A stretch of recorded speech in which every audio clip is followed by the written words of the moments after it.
Senhor presidente, senhores deputados e senhoras deputadas, aqueles que nos veem pela TV Sinal, TV Assembleia, nós comemoramos na última semana os 30 anos do SUS e nos parece extremamente importante que nós façamos uma referência a este sistema, o Sistema Único de Saúde, que junto com a Previdência, junto com a assistência social, compõe o sistema de seguridade social no Brasil e que muitas vezes, deputado Luessen, é criticado, tem muita gente que critica o SUS, achando que o SUS é algo menor e que não atende adequadamente a população, usuário, ou não atende aqueles que prestam serviços, no caso, as redes, tanto hospitalar, rede de laboratórios, médicos, que atendem pelo SUS. Mas alguns dados que nos chamam a atenção, eu gostaria de passar aos senhores e às senhoras deputados. Em 2018, quando o sistema concluiu os 30 anos, fez 30 anos, o SUS foi criado em 1988, foi criado para que nós substituíssemos um método que havia antes no Brasil, onde só poderiam ser atendidos pela saúde pública aqueles que estivessem ou com carteira profissional assinada, ou que tivessem, deputado Lemos, uma carteirinha de indigente. É muito parecido com aquilo que as Santas Casas faziam no início do século passado. Por isso, as Santas Casas foram, inclusive, criadas. Mas a origem do SUS vem antes de 88, quando começa a se fazer o debate do movimento sanitário e com a reforma sanitária no Brasil, com o objetivo de pensar um sistema único que pudesse atender indistintamente todos os brasileiros e todas as brasileiras. Esse processo, em um país que tem dimensões continentais, 212 milhões de habitantes, 8 milhões de quilômetros quadrados, locais tão distantes na Amazônia, no Rio Grande do Sul, no Pará, e que muitas vezes a única alternativa é o Sistema Único de Saúde. Os números do SUS, em 2016, mais de 1,5 milhão de cirurgias eletivas. Possui cerca de 330 mil leitos conveniados e realizados.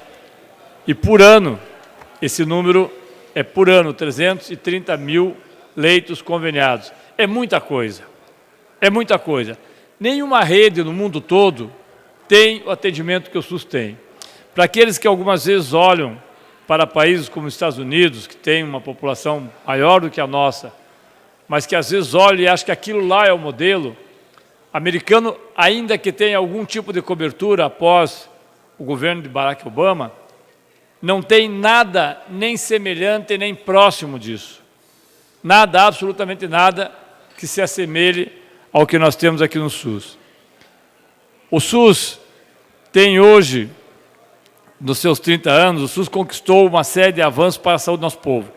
Reconhecido internacionalmente, Programa Nacional de Imunização, responsável por 98% do mercado de vacinas do país.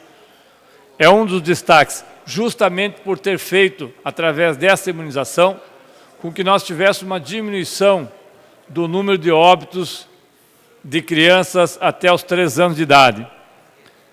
Em 2016, foram mais de 90% de transplantes realizados no Brasil foram financiados pelo SUS. Os pacientes possuem, Dr. Batista Vasserense, que é médico e que atende pelo SUS, 90% dos transplantes são feitos pelo SUS. Para aqueles que acham que plano de saúde faz transplantes, para aqueles que acham que plano de saúde faz os atendimentos de alta complexidade, deveria olhar o seu plano, inclusive. Porque ainda que digam que o plano de saúde compensa o SUS, quem faz é o SUS. Quem faz o internamento, quem faz todo o medicamento é o SUS. Esses 90% de transplantes que foram feitos pelo SUS faz com que os pacientes tenham assistência integral gratuita, incluindo exames preparatórios, cirurgia, acompanhamento e medicamento pós-transplante. Entre 2010 e 2016, houve um aumento de 19% no número geral de transplantes do Brasil, com destaque para 4 órgãos, além do coração, rim, aumento de 18%, passando para 4.660, de 4.660 para 5.492 transplantes, fígado, um aumento de 34%, passando de 1.404 para 1.880 transplantes. Medula óssea, um crescimento de 39%. E quem sabe o que significa um transplante de medula, o custo, que soma muito mais de R$1 milhão, sabe o que significa para as pessoas quando elas são identificadas e são participadas que terão que fazer esse transplante, a dificuldade que há para que qualquer família, mesmo aquelas com renda alta, tenham esses recursos disponíveis. Tanto é que poucas pessoas saem do Brasil para fazer esse tipo de transplante. E pulmão, um crescimento de 53%, passando de 60% para 92%.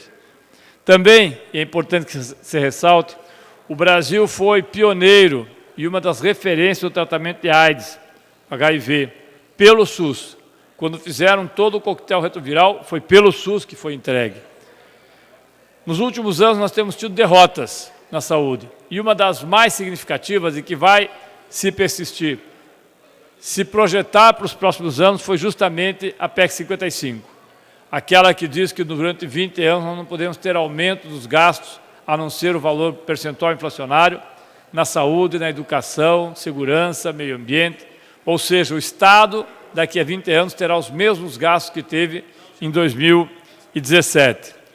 Esta é chamada PEC da morte, corta investimentos públicos na área de saúde por 20 anos e é responsável, certamente, eu vou voltar aqui para que nós possamos falar sobre isso, pela maioria dos casos de empobrecimento ocorridos nos 2 últimos anos no Brasil e de miserabilidade ocorrido segundo o relatório do Oxfam, que foi publicado na última semana.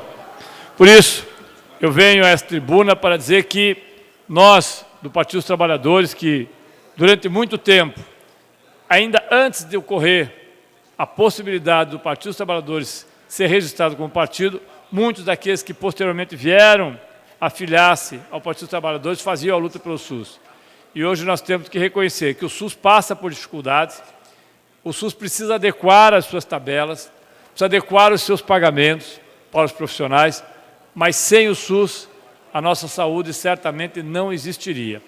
Sem o SUS, nós estaríamos, e aqueles que pensam, professor Tercílio, que às vezes não precisam do SUS, olhem quando vão num restaurante quem faz a vigilância sanitária, porque a vigilância sanitária é feita pelo SUS. Olhem quando tomam vacinas quem paga pelas vacinas, porque as vacinas são feitas pelo SUS também. Concedo uma parte ao doutor Batista. Eu quero... Deputado Tadeu, muito obrigado pela parte. O senhor está fazendo uma retrospectiva e uma atualização de todos os transplantes cardíaco, transplante hepático, transplante renal, transplante de pulmão. Quero parabenizar o senhor de trazer à tona que realmente eu atendo pelo SUS, faço um trabalho pelo SUS. Na minha opinião, é um dos melhores convênios que já apareceu nesse país. Atende a todos e não olha realmente cor da pele, nada... ajuda a salvar as pessoas. E o senhor fazendo um discurso, eu fico, assim, muito contente em ver o senhor trazer à tona um tema tão importante. Fiz questão de parabenizar o senhor por esse tema. Muito obrigado pela parte. Obrigado, doutor Batista. E só para encerrar, senhor presidente, muitas pessoas talvez não saibam, mas todos os atendimentos feitos, todos os atendimentos de urgência e emergência, feitos inclusive nos pronto-socorro, todos eles têm a participação do SUS. E não adianta a gente pensar que o plano de saúde, quando nós sofremos qualquer tipo de acidente, que obviamente todos estão sujeitos, que nós seremos pela porta de entrada atendidos pelo plano de saúde. Ainda que este compense. Mas quando nós vamos, deputado Anibere, e somos transportados, e isso aí é uma coisa que ninguém quer, mas que quando ocorre, espera que isso aconteça, por exemplo, pelo SAMU, pelo Serviço de Atendimento e Urgências, pelo CIAT, lá estará o SUS. Quando nós vamos buscar pessoas para fazerem, principalmente pessoas mais pobres, poderem ser atendidas pelo sistema de saúde, lá estará o SUS.